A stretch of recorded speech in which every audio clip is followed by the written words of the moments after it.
5 facteurs qui me semblent être pertinents. Il y en a certainement d'autres. Donc, moi, je dirais le marché et le produit, en 1.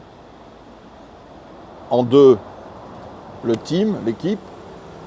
En 3, le cash, l'argent. En 4, la volonté, la persistance. Et en 5, les aspects commerciaux, donc les aspects sales, les aspects vente.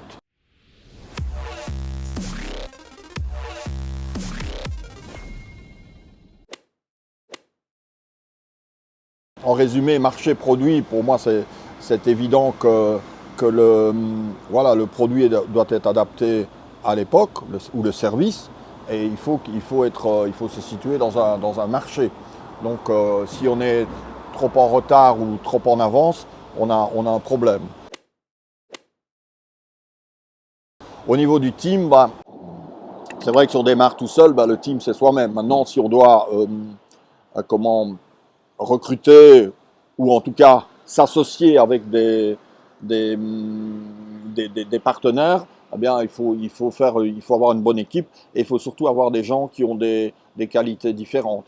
Il y a des créateurs, il y a des artistes, il y a des gens qui sont des opérationnels. Un financier peut être créatif, mais il ne doit peut-être pas être trop créatif. Il doit regarder les chiffres. Le problème, c'est que souvent, on veut retrouver ses semblables.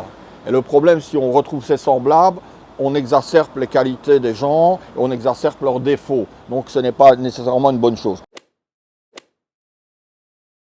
Alors, le cash et l'argent, c'est évident. Alors, soit on démarre avec du cash, on a une société qui va un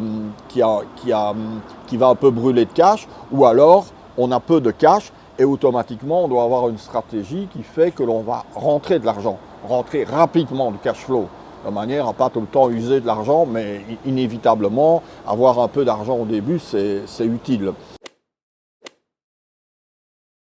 Il est certain qu'on ne démarre pas un business et le succès, bon, sauf exception, on ne démarre pas un business et puis voilà, ça démarre directement. Donc il faut rester, il y a un plan qui est officiel, officieux, il doit avoir de la volonté, de la persistance. On n'abandonne pas après le premier nom d'un client.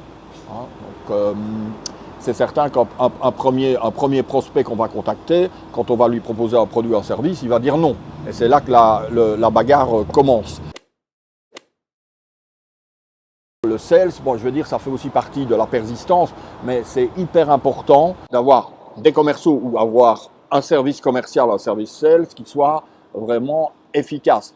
Il vaut mieux un produit médiocre qui sera améliorable par la suite et un service commercial excessivement fort que vice-versa. Il y a trop de gens, trop de personnes qui sont trop concentrées sur leurs produits et pas assez sur la vente. Donc, regarder son produit et de se dire qu'il est beau et se demander pourquoi on n'est pas contacté, ça ne va pas marcher. Il faut aller trouver du business et il faut essuyer des refus. Et c'est souvent ce point qui pose problème, c'est vraiment le sales.